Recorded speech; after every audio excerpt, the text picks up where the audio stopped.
com chuva, sem chuva, nós vamos rezar, nós vamos estudar, nós vamos trabalhar. E o que nos traz aqui são, na maioria das vezes, não as felicidades do mundo terreno. São exatamente as imperfeições que este mundo, ocasionadas por nós, que somos os artífices de tudo isso, nos traz reflexões necessárias para que nós possamos compreender para que serve estar aqui, para que serve descer aqui. E se alguém que tivesse vindo aqui pela primeira vez perguntasse, escuta, que vocês falam tanto do mundo dos espíritos, e o mundo dos espíritos é o responsável pela segunda parte do livro dos espíritos. O livro dos espíritos ele começa com as esperanças e consolações, com os mundos, a criação dos mundos, passa pelo mundo de verdade. O mundo de verdade não é o mundo de cá, é o mundo de lá, e não é fala minha. Jesus diz: meu reino não é desse.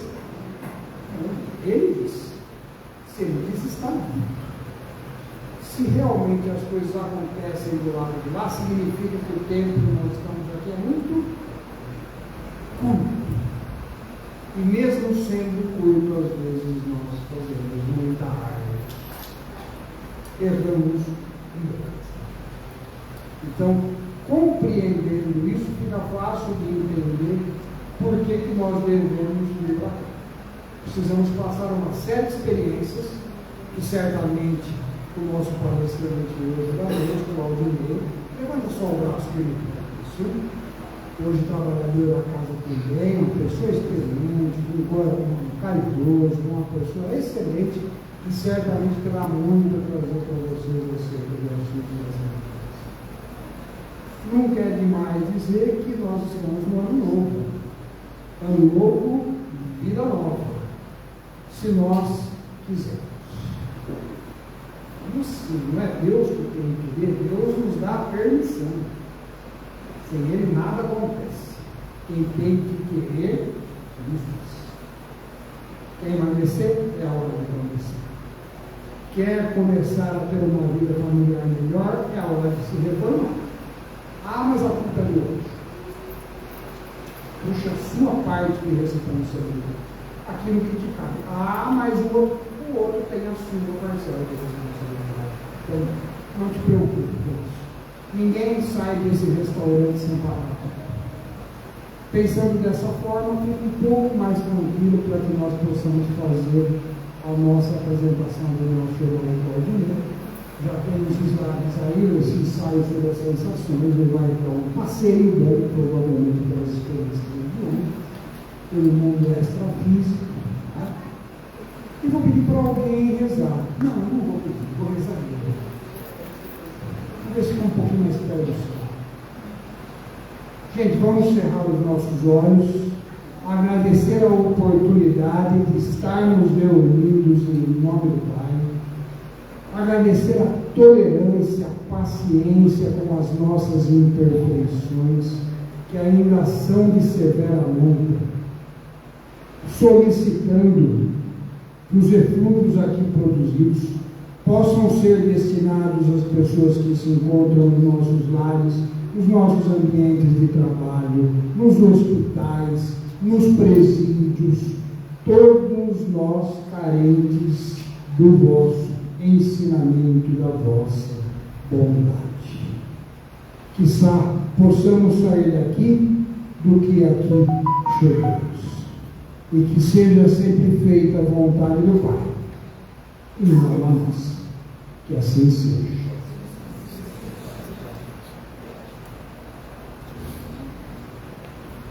Por gentileza, meu caro, prazer ver novamente, feliz ano novo. O microfone está em tuas mãos.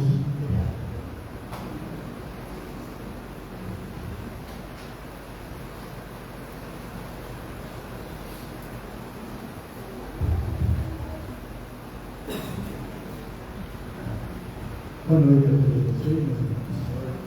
Estou muito feliz hoje porque tive umas férias prestadas e hoje pude rever amigos queridos, com o qual pretendo conviver mais esse ano nesta casa. Isso é um prazer para a gente vindo até aqui. E nesse momento eu levo o pensamento aos bons espíritos para que, sob a égide de Jesus, eles me façam ser o mais fiel possível às suas verdades. Assim seja. Meus irmãos, o Júnior já começou a minha fala quando ele disse para nós que eu ia começar assim. Vocês podem estar perguntando, mas o que tem a ver com os espíritos, sempre a sensação dos espíritos? O que tem a ver com ele? Eu não sou espírito, eu estou encarnado aqui, eu já estou imaginando. Não.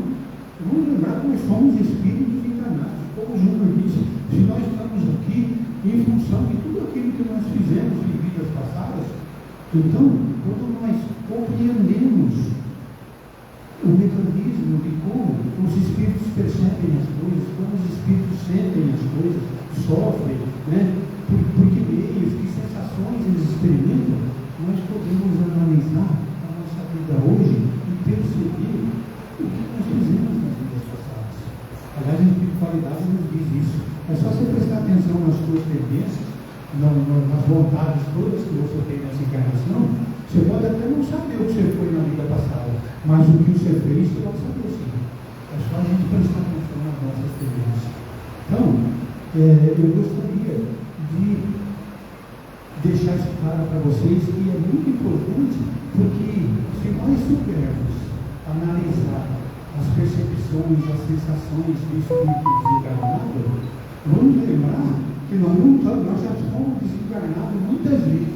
E só hoje, como eu disse a vocês, nós estamos neste mundo de provas e expiações exatamente em função daquilo tudo que nós fizemos nas vidas passadas.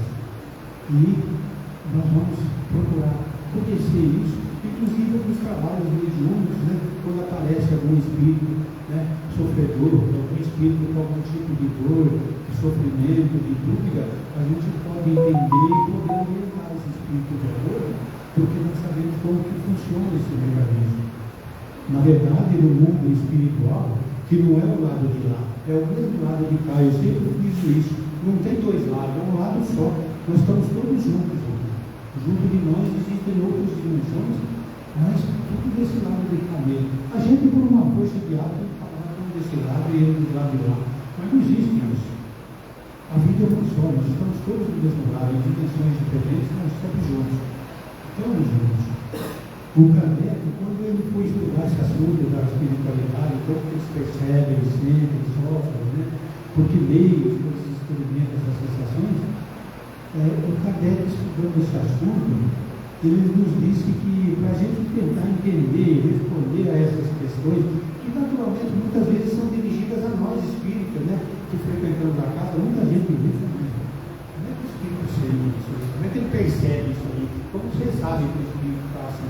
Então, não tem milagre nenhum nisso.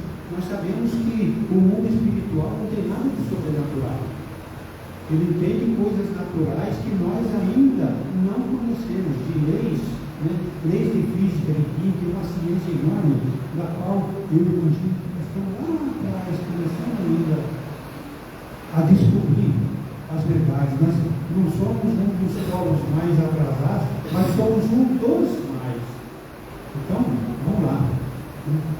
O Kardec, para ele tentar entender isso aí, ele não se contentou só com as perguntas que ele fazia para os espíritos e as respostas que lhe eram dadas, mas também ele fez numerosas observações, porque ele passou a considerar e a analisar a sensação que o espírito sentia como um fato de verdade. Ou seja, muitas vezes nós vemos que em reunião aparece um espírito, eu estou morrendo de frio. Como é que ele está com frio? Não está certo, o que está acontecendo? Né? Então, qual é o fato verdadeiro e em relação a essa sensação que o espírito estava sentindo? De dor, de ódio, de mágoa, de ressentimento, de calor, de frio, etc.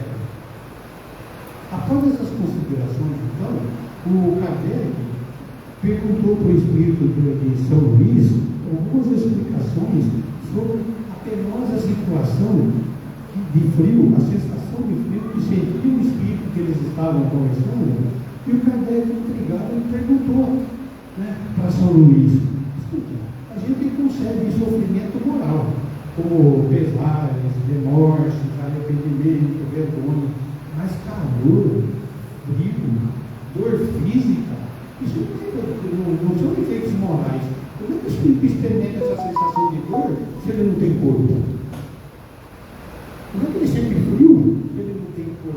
que frio. Então o Espírito lhe respondeu uma outra pergunta: a tua alma sente frio?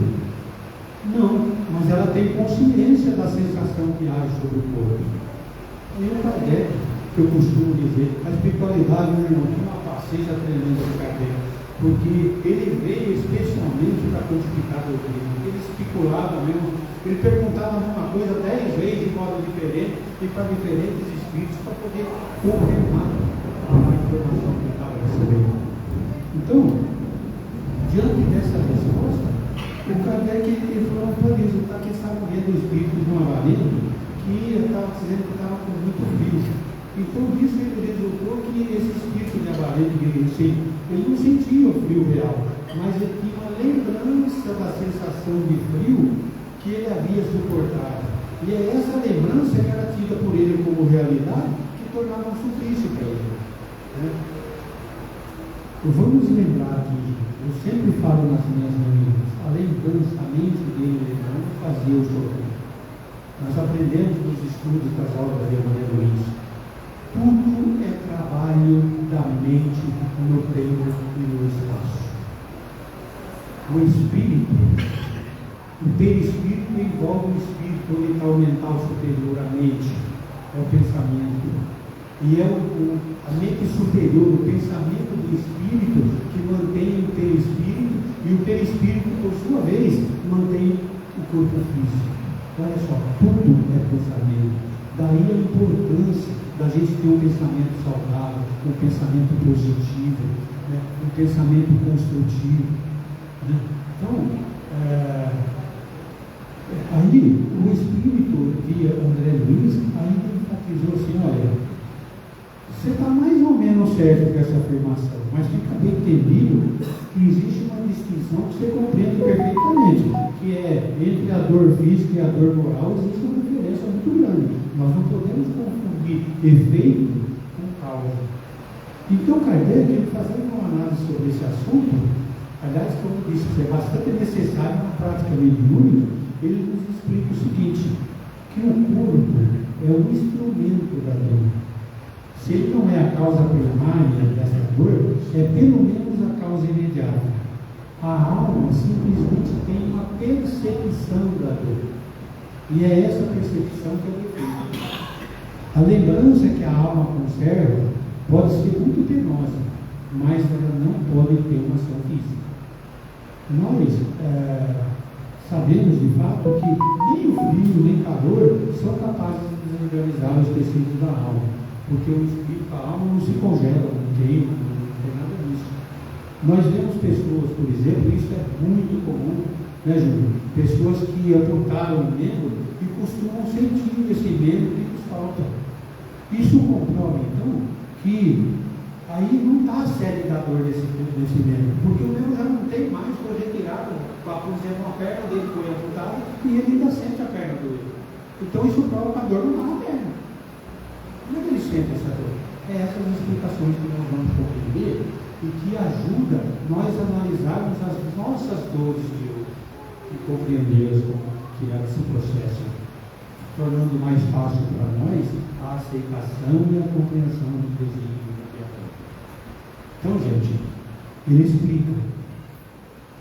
A lembrança que a alma conserva, então, pode ser muito penosa e não ter ação física. Então, essas pessoas que amputaram o membro, o braço, a perna, costumam sentir o que lhes falta. O que acontece é que apenas o cérebro guardou a impressão guardou a impressão da dor. Daí, ele se lembra e sofre essa impressão, e sente essa dor. Por isso que espíritos, às vezes, aparecem numa reunião de mediúnicos. Eu estou queimando, eu estou morrendo de frio, eu estou sendo cortado, eu estou sentindo o pessoal da dormência, porque é a lembrança que ele tem, que é o espírito. Vamos lembrar que o perispírito, ele aguarda as informações, mas quem pensa é o espírito, que transmite, como eu disse para vocês, para o nosso perispírito, a informação, e ele transmite para o nosso corpo físico. Então, um estudo aprofundado do perispírito, será? Então, um estudo aprofundado do perispírito, que desempenha um papel muito importante, né, em todos os fenômenos espíritas, nas aparições vaporosas, intangíveis, no estado em que o espírito vem se encontrar depois da morte, na ideia de tão frequente se manifesta que ainda está vivo, né, nas situações tão comoventes que nos revelam os suicidas, os supliciados, dos que deixaram de se absorver pelos gostos materiais, e muitos outros fatos que muita luz lança sobre esse assunto, nos permite concluir. Então vocês estão vendo lá, ó, do lado de cá nesse gráfico, o perispírito passa por um pretérito e vai para o corpo físico. E isso é o caminho de mão dupla. Assim como o espírito manda, vamos dizer assim, manda as ordens para o corpo físico, o corpo físico também, quando ele capta as sensações do mundo material, através do perispírito, ele transmite para o espírito também essas sensações. É por isso, por exemplo, que um amputado, né, ou uma pessoa que tem uma dor, essa dor vai para o perispírito e passa, quem sente é o espírito, não o sangue. Certo? Então, o que acontece? As sensações e as percepções sentidas e relatadas pelos espíritos são mediadas pelo perispírito, o princípio da vida orgânica, porém não o da vida intelectual. Esta reside no espírito. Certo? Nós aprendemos que o espírito é o agente das sensações exteriores, ou seja, é aquilo que eu te falei, é ele que capta as informações e passa para o espírito e também recebe do espírito, né? Através daquela anteninha que nós temos todos nós aqui, ó, né? Chamada pineal, né? Que é a nossa anteninha parabólica que nos põe em contato, é a única parte de nosso corpo que capta uma quarta dimensão, né? Então, o que acontece? No corpo, os órgãos servindo de condutos localizam essas sensações. Você vem do corpo físico, tem os plexos nervosos, ó, e o perispírito tem os chakras correspondentes ao do pretérito. O perispírito passa nos chakras do pretérito e dali ele afeta determinados órgãos de acordo, né, com o mal que está recebendo. Mas, destruindo o corpo, essas sensações todas se tornam gerais. Nós não vamos confundir as sensações do perispírito que se tornou independente. Eu digo independente no sentido de não ter mais o corpo físico, com aquelas que ele sente pelo corpo. Porque o espírito, ele percebe e vê por ele todo, não é só pela visão, não é só pelo olho. Aliás, nós sabemos, né? Hoje vamos meditar que o olho é simplesmente uma câmera. Quem enxerga não o cérebro. O olho é só a câmera que capta tudo e passa para o nosso cérebro e ele transforma tudo isso em imagem. Ali é a mesma coisa. Então nós não podemos confundir, porque o espírito ele vê pelo corpo todo, ele sente pelo corpo todo, percebe as sensações deles são por todo ele, não é só por um órgão determinado, como quando a gente está encarnando. Então, liberto do corpo, esse espírito pode até sofrer, mas não é um sofrimento corporal, embora também não seja exclusivamente moral, porque como nós vimos anteriormente, ele se queixa de frio, de calor, né?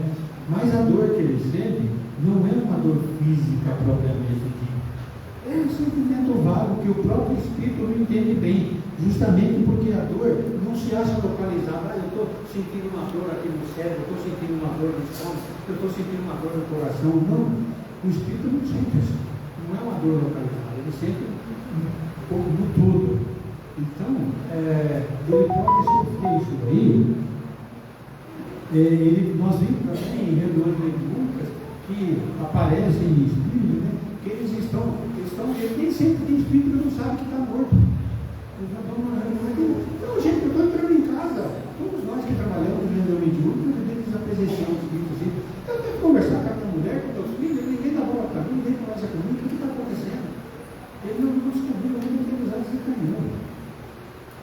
Então, esses espíritos, ele é mais o que ele sofre, não é por um agente exterior que está cutucando, não é uma faca que está enfiando nele que ele está sentindo, é uma reminiscência, uma lembrança do que é uma realidade.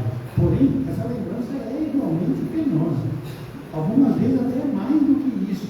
Como Kardec nos esclarece, dizendo, o Kardec diz o seguinte: ensina-nos a experiência que por ocasião da morte o perispírito se desprende mais ou menos lentamente do corpo, né, dependendo do grau de evolução do espírito, que durante os primeiros instantes da desencarnação, o espírito não consegue entender a situação que ele se encontra. Ele acredita no estar morto, ele se sente vivo, ele vê o seu corpo, sabe que é dele, mas ele não compreende por que ele está separado dele. E aí ele parece ter trazido, muitas vezes, por espíritos valorosos aqui na reunião, para ajudá-lo nesse despertar, porque ele ainda não descobriu que está dentro. Né? Kardec lembra o que ele disse certa vez no suicida. Ele disse para Kardec: não, eu não estou morto, mas eu estou sentindo os vermes me roer, comendo o que está acontecendo. É óbvio que os vermes não lhe roíam o perispírito, muito menos a alma, né? Eles roíam realmente o corpo. E como que a gente explicava isso? Como ele não era uma pessoa que estava muito preso ainda à vida material, à vida carnal, o perispírito ainda não havia, e o corpo não havia se separado totalmente, né?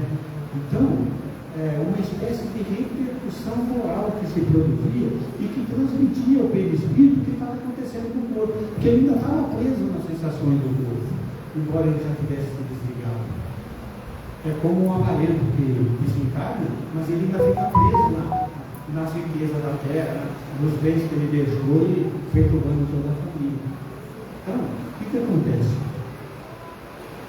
Na verdade, ele estava transmitindo ao perispírito o que estava acontecendo no corpo. Ele estava muito ligado no corpo, então, através do perispírito, o espírito sentia que ele estava sendo comido pelos velhos. Olha que sofrimento.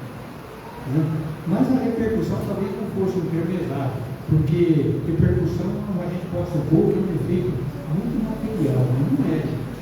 É antes uma visão do que se passava com o corpo, que ainda estava ligado ao perispírito, o que lhe causava essa ilusão, e que ele tomava então por realidade isso daí. É como a gente, cada vez uma pessoa fez um mal muito grande para a gente, você guarda aquela mágoa, aquela raiva, aquele ressentimento. Cada vez que você lembra do que a pessoa fez, você sofre tudo novamente. Olha só como é importante o perdão. E o perdão é muito mais importante para quem perdoa do que para quem é perdoado, porque tem livre dessas perturbações todas. Né? Porque cada vez que você lembra e fica com raiva, com ódio daquilo que fizer, você está sofrendo tudo de novo. Você está tomando o veneno, tentando desarmar o veneno, tentando matar teu inimigo. Mas na verdade você está se destruindo para verdade. Né? Então, vamos lembrar o seguinte: durante a vida, o corpo recebe essas impressões exteriores e transmite ao espírito por intermédio dos seus espíritos. Certo? Você vê que naquele primeiro desenho eles fizeram, né, tem a duplicata ali, só que pelo cordão de prata, que é o prolongamento do perispírito que igual ao espírito, a gente manda informação e recebe informação. Né? Então, uma vez que está morto, o corpo não sente mais nada. Por não haver nele nem espírito e muito menos perispírito. Porque se existe espírito, existe o perispírito envolvendo. Porque acho que vocês lembram daquele filme do Ghost, acho que todo mundo assistiu, quando o espírito caiu, quando ele estava no trem, tudo que ele conseguia bater, ele não conseguia dominar, ele não conseguia tocar na matéria, ele não podia passar uma folha atravessada, até que ele aprendeu a controlar, porque é através do perispírito que o espírito, na encarnada, consegue tocar nas coisas. E o perispírito, né, através do perispírito, quando um espírito se materializa, é que ele consegue ser até tocado, percebido. Certo? Então, uma vez morto, como disse, o corpo nada sente. E como o corpo está morto, ele não transmite mais sensação nenhuma por meio dos órgãos dos sentidos. Né? Por um conduto limitado. Então, como ele está morto, não tem jeito de transmitir mais nada por órgão nenhum dele, do corpo físico. O perispírito experimenta e transmite as sensações por todo o seu ser, de um modo geral, que é diferente. Então, a gente precisa entender o seguinte, irmãos: não sendo o perispírito mais que um simples agente, o perispírito é um intermediário entre nós, o corpo físico, e o corpo espiritual. Certo? É através do perispírito que o espírito se comunica com o nosso corpo físico. Aliás, não só se comunica, ele nos mantém. Né? Eu já disse esse exemplo para vocês: quando você corta o dedo, você não cortou o dedo do perispírito. que a Seixonoye, o presidente da Seixonoye, que está aqui, falava, tem gente que fala, mas eu estou muito doente. Você não está doente por isso? Não, eu sou muito doente. Eu sou uma pessoa que, olha, tem isso aqui, tem aquilo. Não, você não é doente por isso nenhum. Você está doente. É diferente. E você pode consertar com isso, porque o teu corpo espiritual é perfeito. Porque vamos imaginar, gente, Deus, a suprema inteligência, supremo em tudo, como é que ele ia criar um corpo defeituoso, um corpo doente? Nós somos seres perfeitos. As dores, os sofrimentos, somos nós que provocamos através dos nossos não cumprimentos das leis todas estabelecidas pelo Criador e que regem a natureza. Não é? Então, gente, isso nós temos que entender que se pudesse existir perispírito sem espírito, o perispírito não ia sentir nada. Exatamente como o corpo que morreu.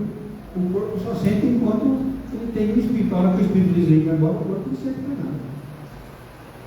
E se pudesse existir espírito sem perispírito, né, que também não é possível, o espírito também não sentia nada, porque o espírito só percebe, tem essas sensações todas através do perispírito, né, que é o seu órgão de sensação, vamos dizer assim. E isso nos possibilita entender também por que os espíritos puros são inacessíveis à dor. Pois quanto mais eles se purificam, ou seja, nós sabemos que quanto mais nós vamos evoluir, mais o nosso corpo vai evoluindo, o nosso perispírito vai evoluindo, o nosso espírito vai evoluindo, nós vamos nos tornando cada vez menos matéria e mais espírito. Nosso corpo cada vez é mais sutil, mais etéreo, menos material e mais espiritual, mais todo. Né? Então, o que acontece?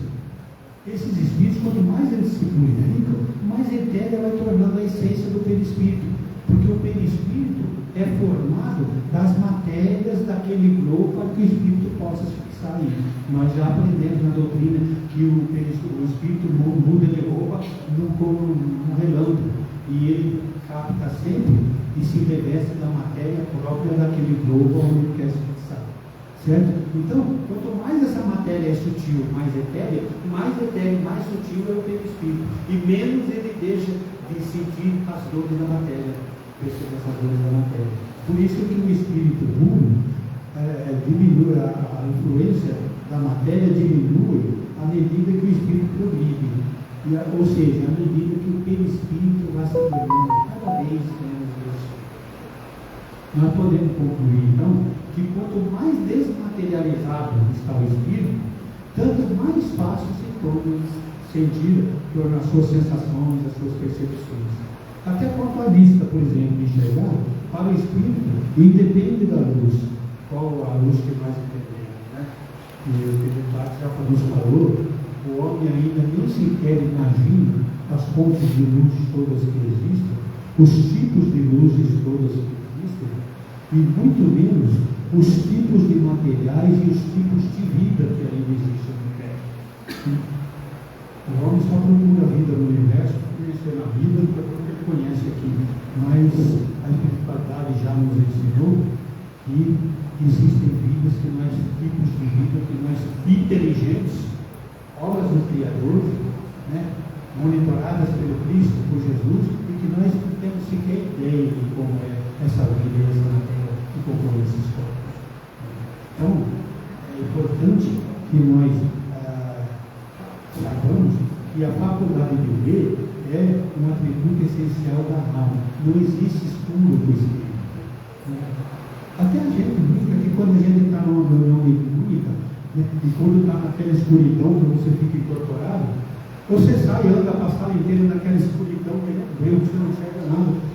Depois, quando você volta no normal e senta, e volta ao normal, você fala, meu Deus do céu, o pessoal fala, você não foi lá, deu passo, está falando, meu Deus, mas quando é nesse escuridão, eu consigo dar um passo aqui nesse escuridão. Porque para o espírito não existe essa questão. Certo? Os espíritos, nos ensinam que eles possuem todas as percepções que nós temos na Terra, porém no grau mais alto. Porque as suas faculdades não estão amortecidas pela matéria que obtém aqui. que dificulta as nossas percepções, né? Então, eles têm sensações e percepções desconhecidas por nós. Eles veem ou ouvem coisas que os nossos sentidos não nos permitem, nem ver nem ouvir, né? Mas para eles não existe obscuridade no meio das coisas. A não ser, olha só, a não ser para aqueles que, por punição, se acham temporariamente na terra. Mas aí, nós sabemos que o que o leva a essa situação é ele. Nós somos senhores das nossas ações. E somos muito poderosos, porque o Cristo nos diz: podeis fazer tudo o que eu faço e até muito mais. Basta que vocês tenham fé. Nem que seja do tamanho do mundo. Olha só.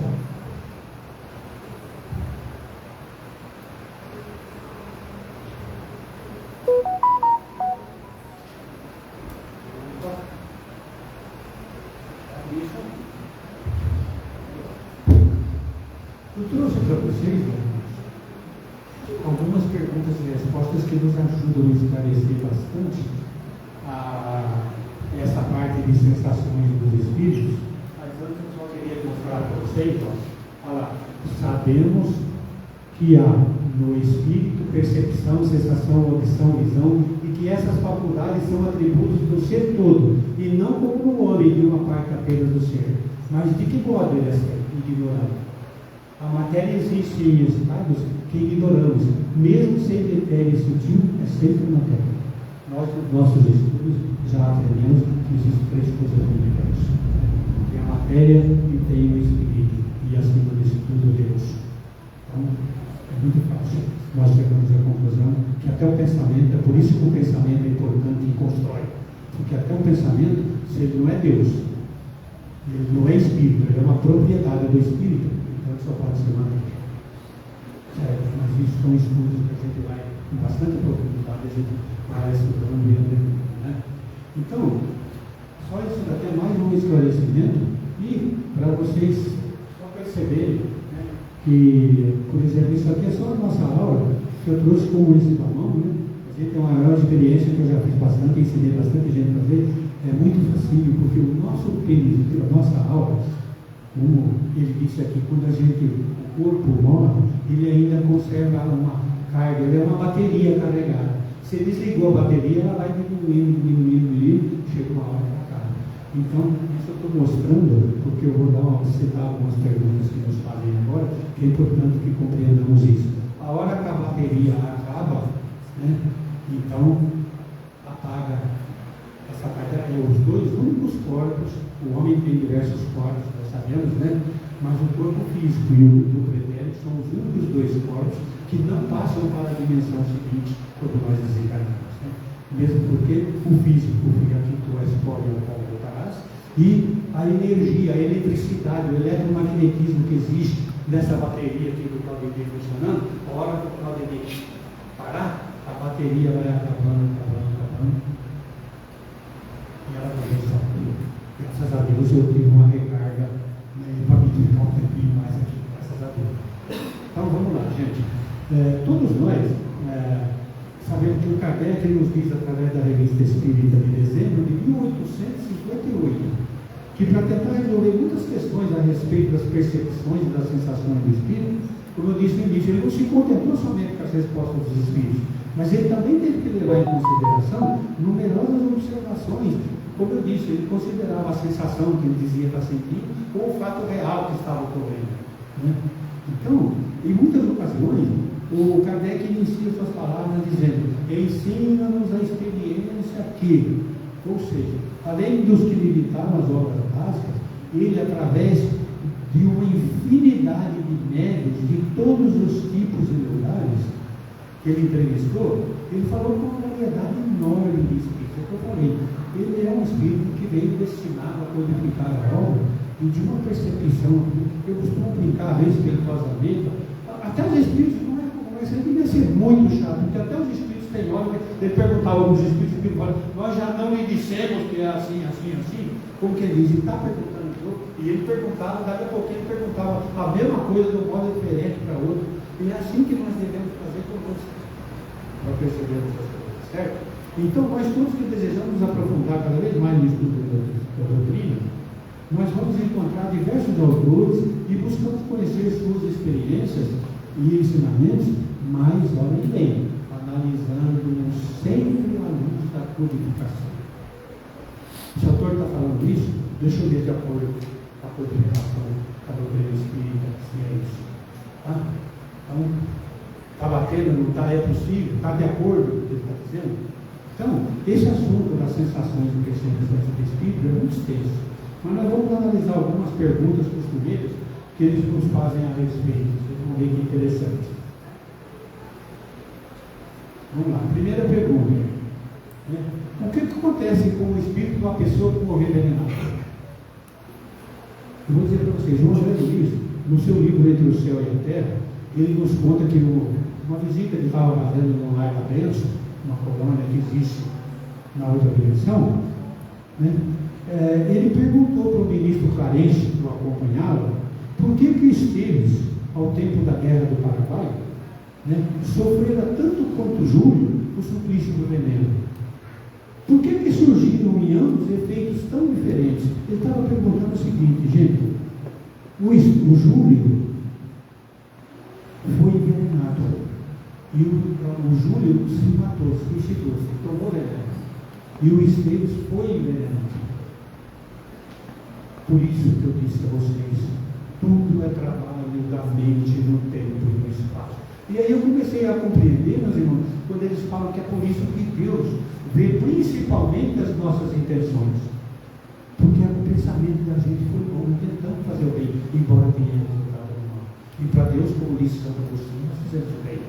Então, é o seguinte, ele explicou que Júlio, o menino, ele trazia a garganta doente no perispírito, estava lá. Ao passo que o Esteves, o enfermeiro vitimado por Leonardo, quer dizer, o Esteves foi envenenado por Leonardo, ele não tinha nada, o perispírito dele, a garganta dele estava normal, estava tudo bem.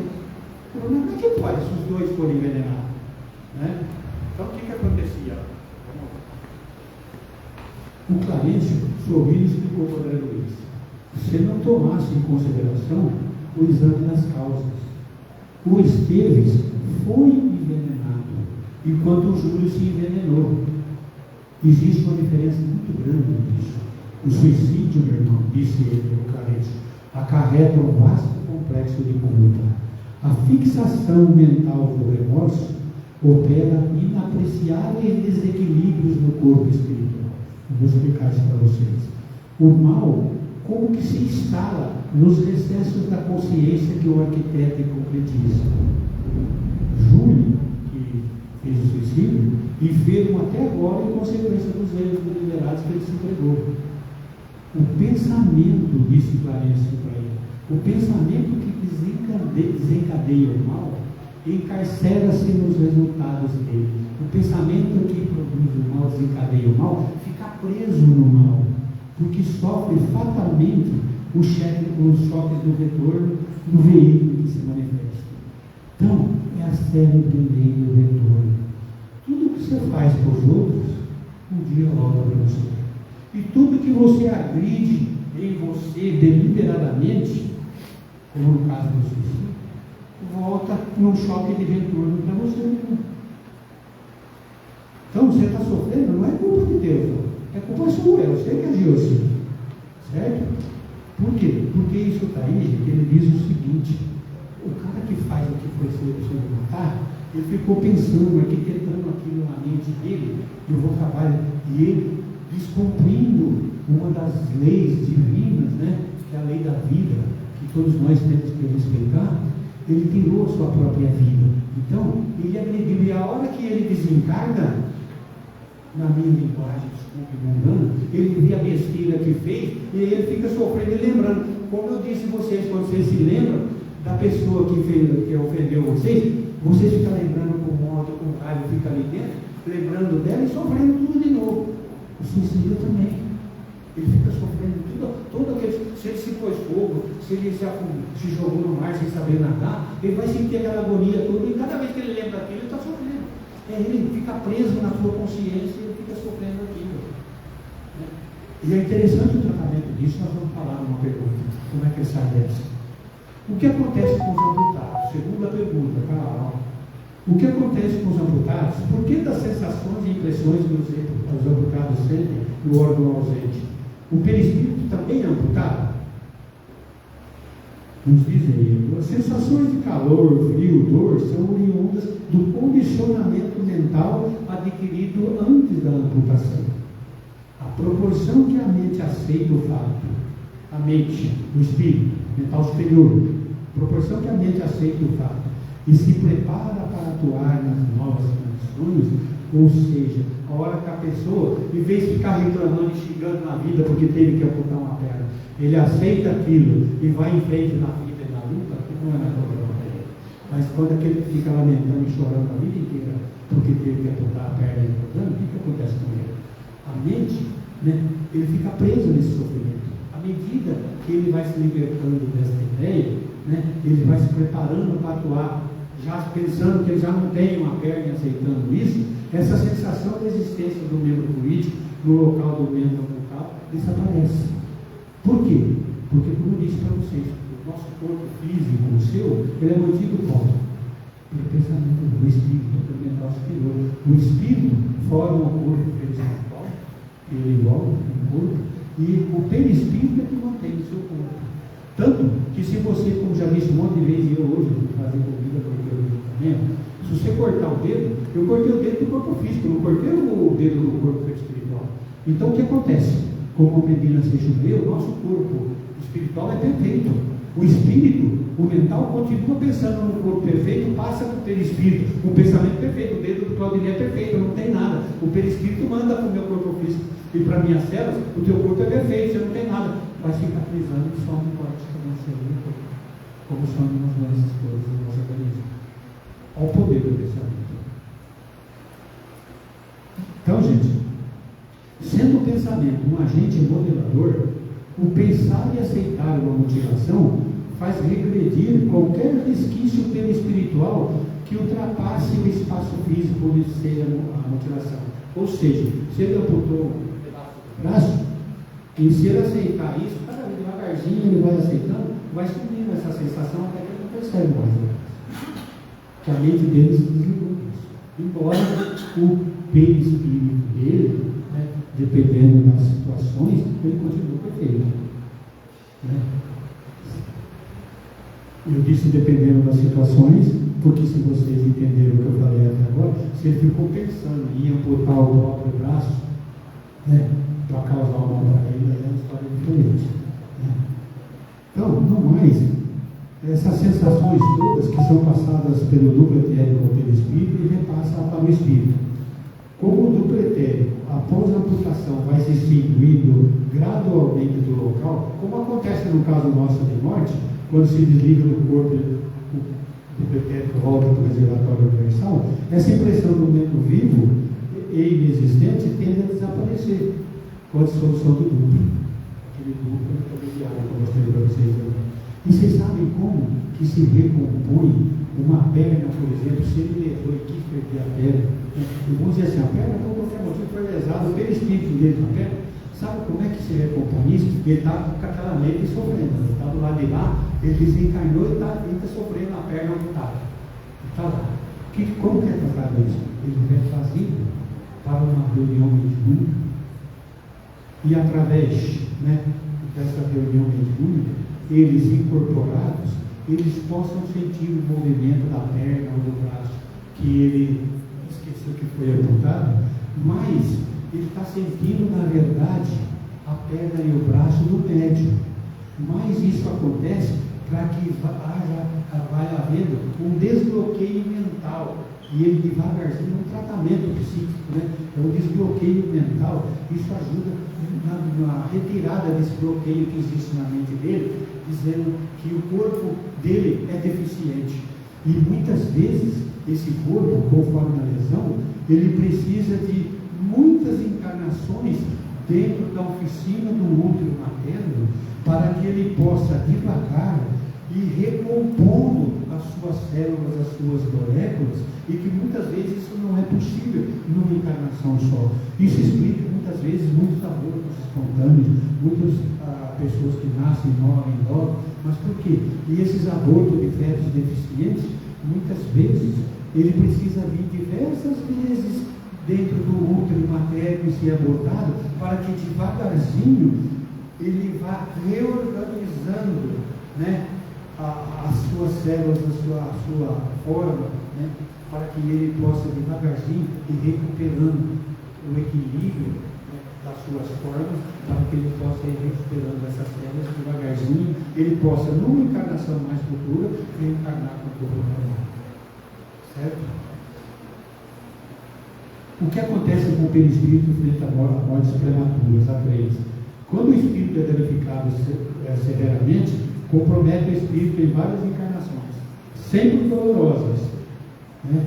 E quando não frustradas pela impossibilidade dos livros espíritos de uma coexistência pacífica com o físico, uma vez que a forma defeituosa não é capaz de produzir uma forma harmoniosa. O sujeito se matou, deu um tiro, estourou tudo que o cérebro levou de uma maneira muito grande, e como foi algo intencional, muito bem pensado, planejado, ele conseguiu lesar o perispírito também, né? Então, o seu perispírito, que dá a forma, como eu disse para vocês, do teu corpo físico, ele está defeituoso.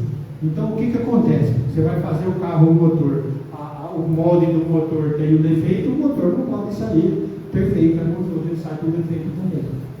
Isso ajuda a nos explicar aqueles que vêm junto à nossa família com todos esses problemas, e que muitas vezes as pessoas se revoltam, as pessoas, né, não se conformam, blasfemam contra Deus. Mas você viu receber um filho desse jeito?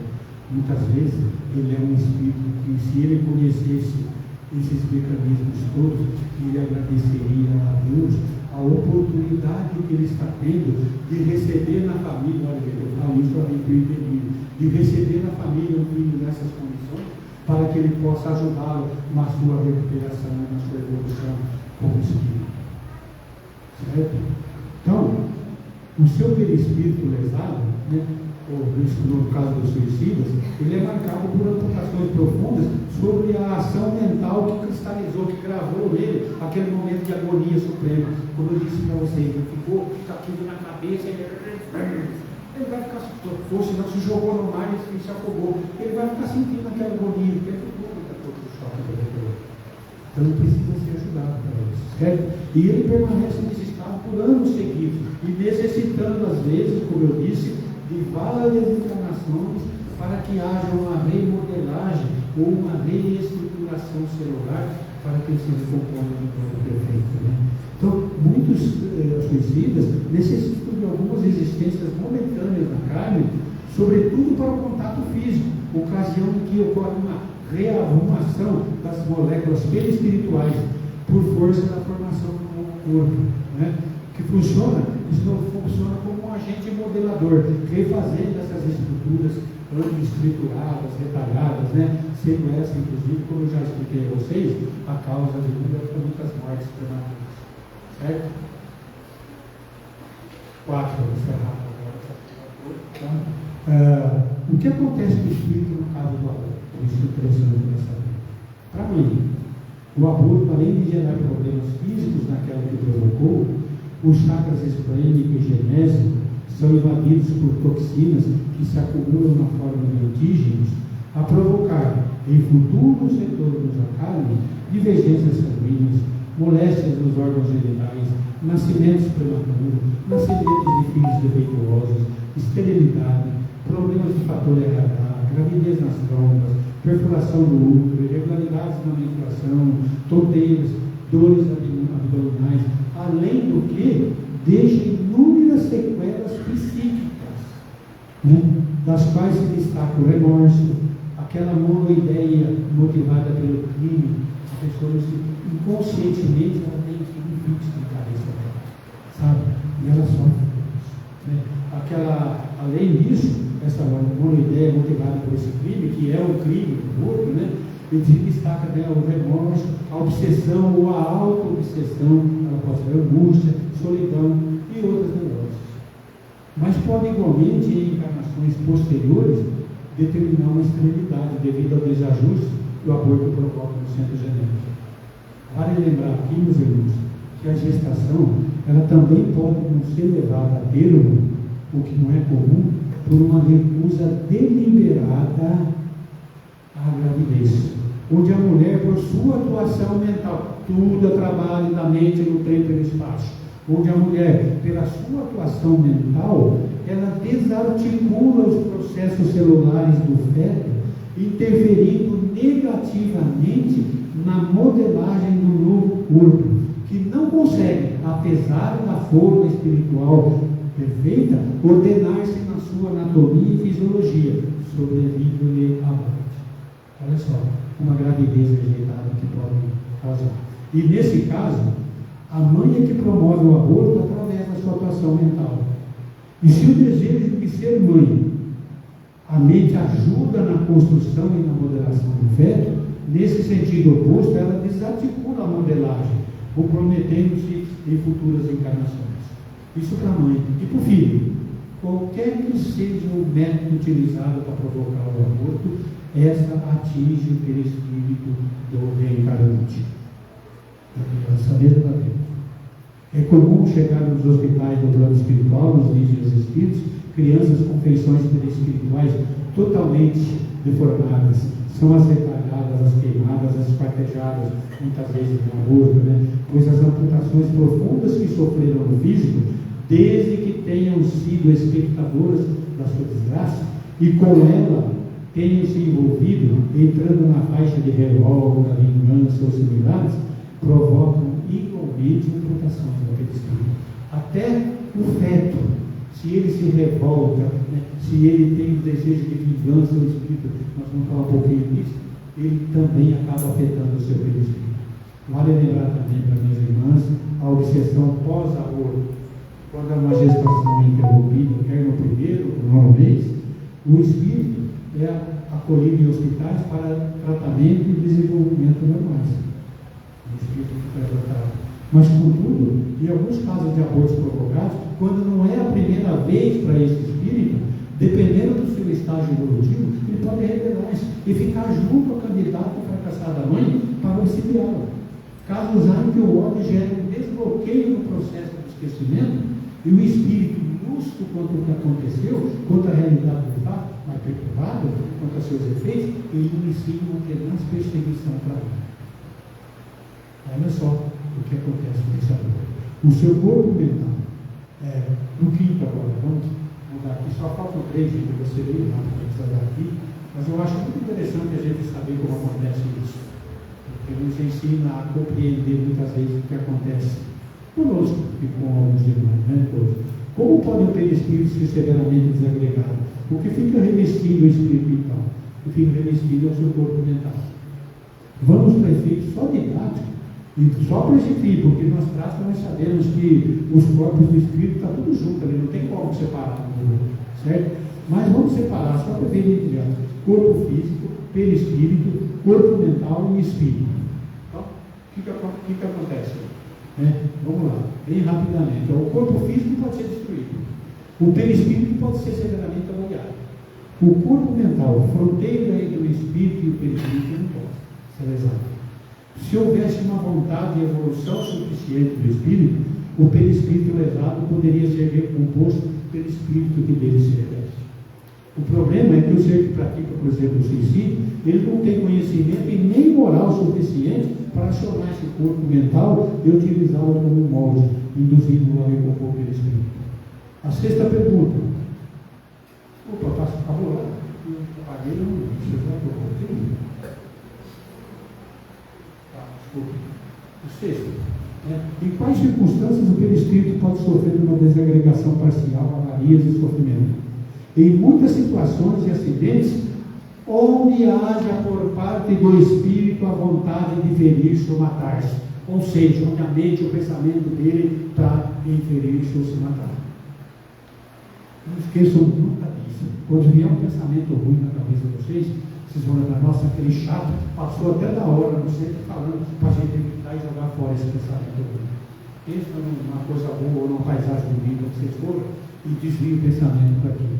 Porque sempre que o espírito tem vontade de ferir-se ou de matar-se, há uma desagregação e ele consegue ferir o perispírito. Por último, diante de duas pessoas mortas sobre as rodas de um trem, uma vitimada por um suicídio e outra por um acidente inevitável, como se apresenta o seu espírito? Os espíritos já falam para Kardec, já lhe dissemos, a intenção é tudo. Porque ele está perguntando de novo, nós já falamos que o pensamento, a intenção é tudo. O suicida se apresentará com o seu perispírito severamente avaliado. O acidentado terá o seu perispírito sem prejuízo, desde que tenha consciência isenta de culpa pelo que ele sucedeu.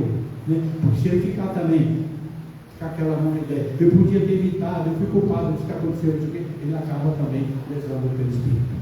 Finalmente, última observação, a doença, lembre-se, começa então, por tudo que eu falei, no espírito.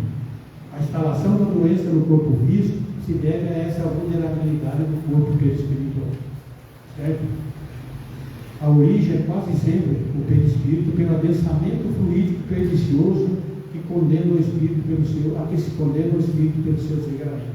Você pensando coisa ruim, pensando tudo errado, pensando tudo coisa que não vale a pena, você acaba desestruturando o seu perispírito, e como o nosso corpo é uma cópia do nosso perispírito, mantido pelo espírito, ele também vai ficar todo defeituoso por causa do teu pensamento errado e você não suporta.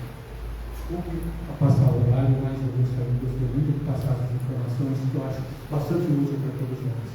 Que Jesus nos ilumine, nos abençoe e possa nos fazer com que na própria encarnação nós sejamos muito melhores do que nessa. Mas para isso nós precisamos trabalhar nessa, porque senão ele não dá de presente para nós na encarnação futura. Somos nós que construímos o nosso mundo. Boa noite.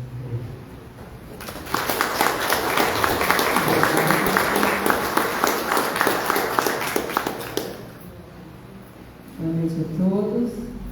Para encerrar, nós vamos ler uma prece que a gente recebeu na reunião mediúnica da semana passada. A prece do recomeço. Amado Mestre Jesus, amado Senhor dos nossos corações, aquele a quem tomamos a liberdade de chamar de irmão. Nosso coração, cheio de dúvidas e dificuldades, ainda titubeia perante o trabalho no bem.